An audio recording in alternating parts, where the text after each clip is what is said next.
전쟁 한 달째 미국과 이란은 양보 없는 대치만 이어가고 있습니다. 앞으로 어떤 시나리오가 가능할지 전망해 보겠습니다. 김열수 한국군사문제연구원 안보전략실장과 함께하겠습니다. 어서 오십시오. 네, 안녕하세요. 네, 자 트럼프 대통령의 애초 구상은 4주에서 6주 정도로 알려져 있는데 그렇게 되면 4월에는 종전을 해야 합니다. 그런데 지금 분위기로 보면 쉽지 않아 보이거든요. 박사님께서는 어떻게 보십니까? 예, 뭐 가능성이 전혀 없다고 보지는 않습니다. 일단 저는 좀 긍정적으로 세상을 바라보는 제 이제 좀 낙관적인 측면이 있어서 그렇다고 먼저 말씀을 드리고요. 예.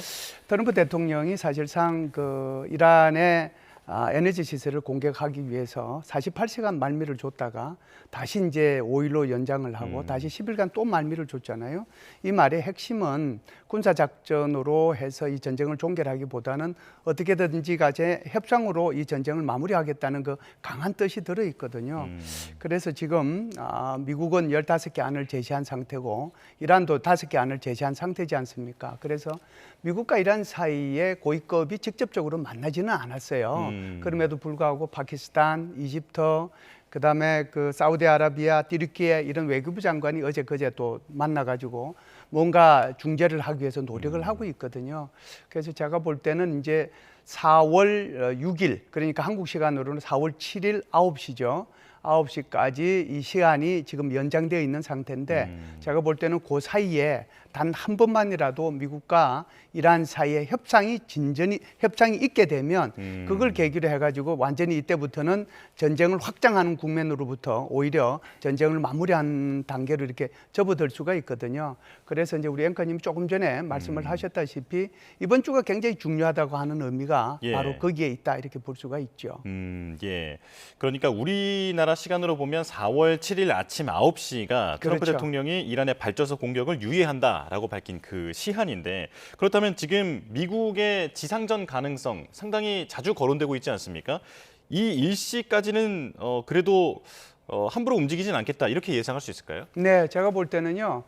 지금 이제 대규모의 지상전은 뭐 상상을 하기가 곤란한 그런 상황이고요. 예. 지금 전체적으로 오는 병력이 해병대 병력이 한 5천 명. 그러니까 뭐 오키나와에서 오는 병력, 그다음에 저쪽 샌디에고에서 오는 병력 합해서 5천 명, 그리고 이제 82 공정사단에서 오는 병력 2천 명에서 7천 명.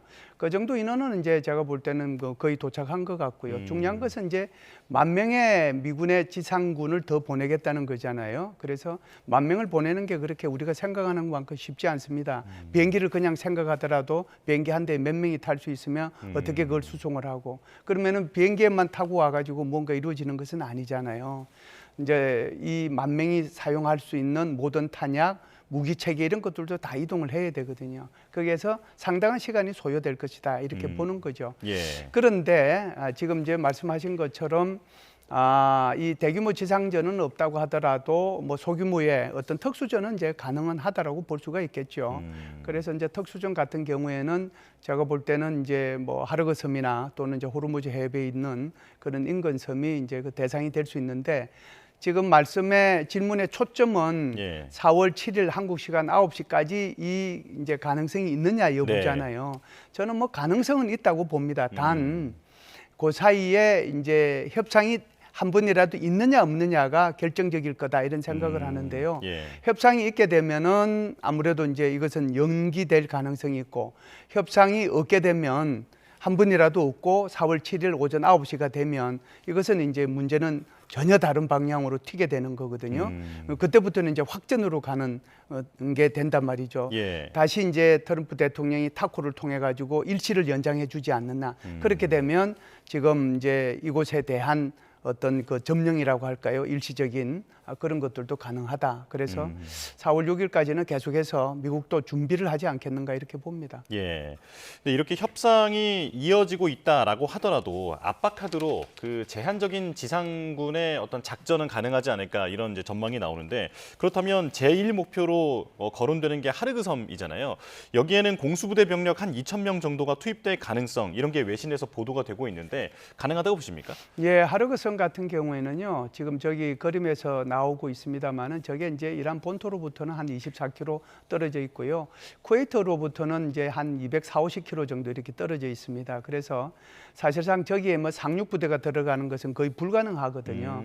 호르무즈 해협 깊숙이 이제 들어가 있기 때문에 결국 이제 할 수 있는 것은 공정 부대가 갈 수밖에 없고, 지금은 이제 우리가 예상하고 있는 것은 2,000명이란 말이죠. 2,000명이 그 저기 수송기를 통해 가지고 저기에서 낙하할 수 있습니다. 그래서 일시적으로 점령은 가능하죠. 그래서 저기에서 이제 점령을 하면 그 다음이 문제잖아요. 그러니까 점령하는 거는 제가 볼 때는 뭐 큰 무리는 없을 거라고 생각을 합니다. 그 인원만 내리는 것이 아니고 그 주변에 사실상 저 하르그 섬을 폭격할 수 있는 여러 가지 이란의 그런 군사 시설에 대해서 공격을 아주 집중적으로 할 것이기 때문에 문제는 그 다음이죠. 그 다음에 이제 거기에서 이렇게 점령을 해서 얼마나 버틸 수 있느냐 하는 거거든요. 제가 말씀드렸다시피 24km면은요, 이란에서 포를 쏠 수도 있어요. 그러면은 이란에서 저기에 이제 포를 쏘다가 그게 정밀하지 못해서 저기에 이제 보석의 왕관이라고 하는 저기 정유시설, 소위 말하는 이제 저장시설, 저런 데다가 포가 떨어지면은 저 섬의 크기가 굉장히 크면은 여유가 있어요. 그런데 저 섬의 크기가 여의도 7배밖에 안 되는 거거든요. 아주 자그마한 섬이고, 지금 우리가 그림에서 이제 이렇게 보시다시피 아무것도 없잖아요. 저기에. 그리고 어지간한 군사시설은 지난번에 폭격을 다 해서 없앴단 말이죠. 그러니까 거의 지상이 노출돼 있고 아무것도 은폐할 곳도 없고, 하루 이틀은 저기에 더 이제 점령을 할 수 있지만 그 뒤에가 대책이 없다는 데서 문제가 있는 것이죠. 그렇기 때문에 제가 생각할 때는 물론 이제 미국이 여러 가지로 고민을 하겠지만 사실상 점령하는 것은 문제없다. 그러나 그 이후에 대책이 얼마나 확보되어 있느냐에 따라서 결정은 되겠지만 저기에 들어가면 엄청난 희생이 수반될 수밖에 없다는 것을 말씀드리고 싶습니다. 그러니까 표적이 되기 쉽다라는 말씀이신데, 그렇다면 그 주변 섬들을 먼저 점령해서 하르그 섬에 대해서 통제를 가한다라고 하는 시나리오는 어떻습니까?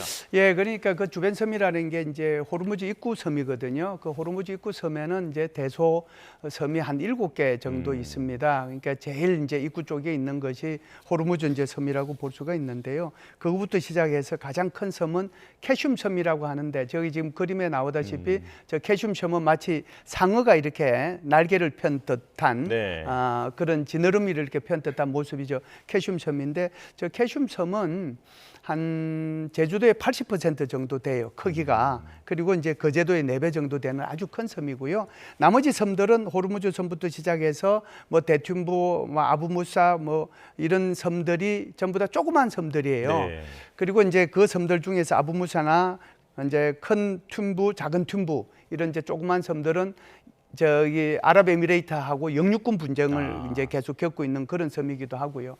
그래서 어찌됐든 저 7개 섬이 이제 결정적일 건데, 그 중에서도 이제 가장 이제 중요한 것이 라라카 섬이라고 하는 섬, 그리고 이제 아부무사, 그다음에 큰 튠부, 작은 튠부 뭐 이런 섬이라고 할 텐데, 여기도 마찬가지라고 저는 생각을 해요. 그래서 미국이 이제 사실상 강습 상륙함 2척이 거기에 이제 집계를 하잖아요. 그 강습 상륙함에는 각각 해병대 2,500명씩 타 있으면 전체 인원이 한 500명이고, 강습 상륙함이니까 상륙함 그 안에는 수륙 양용 장갑차를 포함해 가지고 상륙에 필요한 모든 장비가 다 들어가 있어요. 그리고 이제 집중적으로 공격할 만한 그런 것을 찾아 가지고 이란 그 본토에 있는 지역을 공격을 하고 그다음에 이제 상륙을 하겠죠.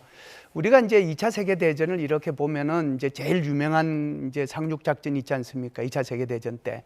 그러니까 그때 상륙 작전 할 때도 며칠을 이제 그 포격을 해 가지고 완전히 초토화시킨 다음에 상륙 작전을 했잖아요. 그것처럼 저게 이제 본격적으로 지금 이제 포격을 하게 될 텐데, 아마 오늘도 이렇게 포격한 곳이 저곳에 어떤 일부가 지금 포격을 좀 당한 것 같습니다.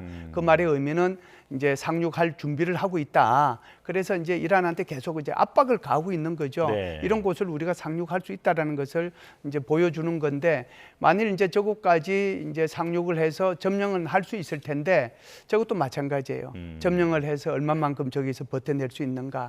저게 되면은 결국은 그 섬들이 다 조그만하기 때문에 그것이 표적이 되거든요. 그런데 제가 좀 전에 말씀드렸다시피 상어처럼 생긴 그 캐슘 섬이라고 하는 것은 제주도의 80%니까 굉장히 크잖아요. 그러니까 저기는 뭐 숨을 만한 곳이 있는데, 대신에 본토로부터 얼마 안 떨어져 있어요. 아, 그러네요. 아주 가까이 붙어 있습니다. 예. 그렇기 때문에 저기는 고속수상정 타고 뭐 1, 2분만 하면 도착할 수 있는 4, 5km밖에 안 떨어져 있는 그런 섬이거든요. 저 섬도 아주 위험하다 이렇게 볼 수가 있기 때문에 예. 미국도 굉장히 고민이 많을 수밖에 없다 이렇게 봐요. 예. 그러니까 땅에 발을 딛는 순간 피해는 불가피하다라고 이해가 되는데 그렇다면 이란 본토는 어떤지 궁금합니다. 네. 그 이란 본토 깊숙이 침투해서 고농축 우라늄을 확보한다라는 시나리오도 있잖아요. 이건 더 어려운 일일까요? 네, 제가 볼 때는 뭐 쉽지 않은 일이라고 봅니다. 우선 그 고농축 우라늄이 어디에 있는지 모르잖아요. 그 어디에 있는지를 알아야 이제 가서 그곳으로부터 60% 농축된 450kg의 그걸 가져오는데 지금은 이제 얘기하고 있는 게 나탄자하고 그다음에 저 이스파한하고 그다음에 포르도하고 이 이제 세 개의 그 이 핵물질을 만들어내는 그런 이제 그런 이제 핵 기지가 있는 곳인데 네. 사실상 엄청나게 이제 폭격을 가했거든요. 그럼에도 불구하고 지금 가장 이제 우리가 얘기하고 있는 것이 바로 이스파한 핵 기지에 아마 이것이 있을 것이다라고 예측만 하고 있는 거예요. 예. 그런데 이제 이란이 지난 1월 달, 2월 달 초까지 합해서 한 2, 3주 동안 그 이스파한에 이 동굴 깊숙이 들어갈 수 있는 입구가 3개가 있는데 그 3개 입구를 전부 다 흙으로 메웠다는 거예요. 예. 그러면 한번 생각해 보시죠. 그게 이제 몇천 명이 들어가든지 간에 뭐 5천 명이 들어가든 뭐 7천 명이 들어가든 들어가면은 거기서 흙을 다 걷어내야 되잖아요. 그리고 이제 안으로 들어가야 되는데 네. 흙 걷어낼 동안에 이란은 가만히 있을까요? 아무리 주변을 폭격한다고 하더라도. 그리고 이제 우리가 언뜻 생각할 때 뭐 이란이 굉장히 조그만 나라처럼 생각하실지 모르겠는데 이란은 대한민국의 16배 반입니다. 그리고 이란은 사막지대가 아니에요. 네. 이란은 굉장히 큰 산맥이 가로로 세로로 있는 그런 아주 산악지대이기도 하고 그래서 다른 나라에서는 다 이 물을 정류해가지고 그렇게 먹지만 이란 같은 경우에는 거기에 의존하는 비율이 0.2%도 안 돼요. 그냥 네. 자연산 물 그냥 쓰는 거예요. 수력 발전소도 있어요. 산지가 있으니까. 그러니까 이란을 그냥 쉽게 생각할 수 있는 그런 나라로 보면 안 된다. 그런 말씀을 저는 드리고 싶습니다. 예. 자, 이런 가운데 그 이란이 미군 기지를 공격해서 그 E3 센트리라고 하는 조기경보 통제기가 파괴됐다라는 소식이 전해졌습니다. 이제 그 제트기의 그 꼬리 부분이 파괴돼서 네, 이제 비행이 불가능한 사진들이 좀 떠돌아 다니고 있는데 지금 나오고 있는 네, 지금 그래픽을 잠깐 네네. 보여주시죠. 네, 이겁니다. 네네. 자, 이게 지금 이란 공영방송이 공개한 사진인데 물론 이게 AI로 작성됐을 가능성도 배제할 수는 없습니다. 자, 하지만 지금 이란 국영 프레스 TV가 이렇게 보도를 한 상황인데요. 저게 4,500억 원짜리라고 하는데 어떤 전략 자산입니까? 네, 저게 이제 우리가 흔히 알고 있는 보잉 707 있지 않습니까? 예. 그 보잉 707을 개조했거든요. 그래서 이제 이렇게 항공기 날아다니는 거 보면은 위에 뚜껑에 이렇게 빙글빙글 네. 도는 그게 이제 우리는 회전식 레이더라고 얘기하는데 그 회전식 레이더가 꼭대기에 이제 있는 거죠. 저게 이제 공중 조기 경보기라고 얘기하는 겁니다. 그래서 공중 조기 경보기는 거의 이제 대기권의 끝부분 한 9km 상공에 뜨면 어느 정도 탐지를 하느냐 하면은 예. 폴란드 면적 정도를 탐지를 해요. 한 번에요. 한 번에. 예. 그러니까 폴란드가 한 31만 제곱킬로미터, 대한민국이 한 3배 정도 되죠. 그 정도 되는데 그 정도를 탐지를 하는 거고요. 거기에 이제 이 레이더라고 하는 것이 저고도에서는 이제 저고도로 이렇게 날아가면 360km 바깥에 있는 것까지 표적을 다 이제 확인을 하고 아주 이제 높은 데서 이렇게 날아다니면 470km 바깥에 있는 것까지 표적을 다 확인하는 굉장히 이제 중요한 공중 조기 경보기죠. 예. 그런데 지금 이제 저기가 이제 피격을 이제 미사일에 또는 뭐 드론에 당해가지고 지금 저런 상태인데 지금 미국이 가지고 있는 저 E3 조기 경보기가 총 16대가 있습니다. 예. 그 중에 이제 저기 한 대가 지금 저렇게 파괴가 됐고 나머지 지원기들도 조금 손상을 입었다고 그러더라고요. 그래서 저 공중 거북이 같은 경우에는 금방 대체가 가능합니다. 왜 그러냐면 공중 조기 경보기도 공중 급유를 받으면서 움직이거든요. 그러면 공중 급유를 받는다는 것은 시간에 관계없이 계속해서 하늘에 떠 있을 수 있다는 거지 않습니까? 예. 그래서 저기에 지금 현재 이란에 투입됐던 공중 조기 경보기를 대체할 수 있는 그런 공중 조기 경보기가 미국에서 아마 벌써 이쪽 지역으로 도착을 했을 거라고 저는 생각을 합니다. 네, 알겠습니다. 자, 사우디 참전 얘기가 나오는데 예. 후티 반군이 홍해 항로를 만약 막게 되면 사우디가 군사적 대응에 나설 수 있다. 이렇게 지금 보도가 되고 있잖아요. 예. 어떤 상황입니까? 전쟁이 시작된 이제 한 달 정도 이제 지났는데 후티 반군이 본격적으로 등장한 것은 이제 이틀 전부터 이제 본격적으로 등장을 했죠. 그래서 후티 반군을 얘기하려면 천상 예멘 상황을 조금 이제 말씀을 드리는 것이 시청자분들한테 도움이 될 겁니다. 네. 예멘이라고 하는 것이 사우디 반도의 제일 남쪽에 있는 겁니다. 그래서 왼쪽에는 예멘이 있고 오른쪽에는 이제 오만이 있거든요. 그런데 이 예멘은 지금 내전 중에 있습니다. 그러니까 정부군과 반정부군으로 나뉘는데요. 정부군은 사우디아라비아가 지원하는 순위파고요. 네. 그다음에 반정부군은 이란이 지원하는 후티 반군입니다. 그래서 후티 반군은 사우디아라비아가 죄송합니다. 이란이 지원하기 때문에 이를 저항의 축의 일부라고 이렇게 보고 있죠. 시아파. 그렇죠. 예. 시아파입니다. 그래서 한 달 동안 이렇게 조용히 잠잠히 있다가 드디어 이제 참전을 하겠다고 하면서 이스라엘을 향해서 미사일을 발사를 했거든요. 예. 이 후티 반군이 왜 중요하냐면 2023년도에 사실상 하마스가 이스라엘을 공격하고 또 이스라엘 헤즈볼라가 이스라엘을 공격했을 때 그때도 이제 참전을 했거든요. 그러면서 그때 당시에 홍해로 이렇게 나다니는 이제 홍해를 통해 가지고 수에즈로 이렇게 오고 가는 그 선박들에 대해서 이렇게 공격을 하기도 했습니다.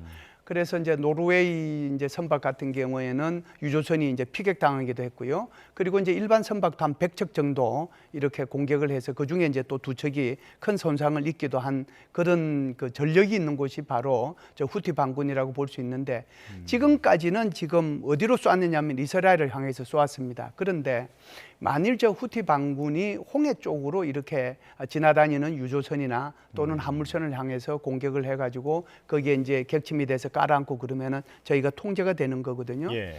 지금 우리가 호르무즈 해협을 이렇게 통해서 오고 가는 그 유류의 물동량이 전 세계 20%라고 하면 지금 왼쪽에 있는 홍해 쪽으로 들락날락거리는 것이 12% 정도 됩니다. 그러면은 20%와 12%를 합해버리면 32%가 되는데 이것은 뭐 에너지 대란을 넘어서 에너지 이제 아마겟돈으로 이렇게 넘어가는 상황이 되고요. 그리고 지금 앵커님께서 이제 질문하신 것처럼 여기에 사우디가 왜 관계가 있느냐 네. 이런 얘기잖아요. 예.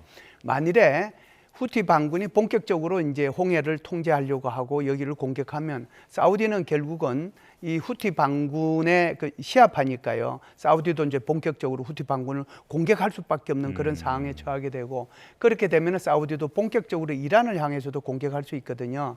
이렇게 되면 걸프 국가들 전체가 이란을 향해서 공격할 수 있는 그런 촉매제가 될 수 있기 때문에 이렇게 되면 정말 제5차 걸프전이 일어날 수도 있는 그런 상황이 되는 거라고 봐야죠. 그래서 후티 반군이 앞으로도 계속해서 이스라엘만 공격하는지 그렇지 않으면 홍해 쪽으로도 공격하는지 이것이 굉장히 중요한 갈림길이 되지 않겠는가라고 보기 때문에 저 후티 반군의 행동에 따라서 상황이 많이 달라질 수 있어서 유심히 저것을 체크해 볼 필요는 있다 이렇게 봅니다. 네, 중동 전체 전쟁으로 번질 수 있는 기로에 서 있다. 이렇게 그렇죠. 이해가 됩니다. 자, 지금까지 김열수 한국군사문제연구원 안보전략실장과 함께했습니다. 고맙습니다.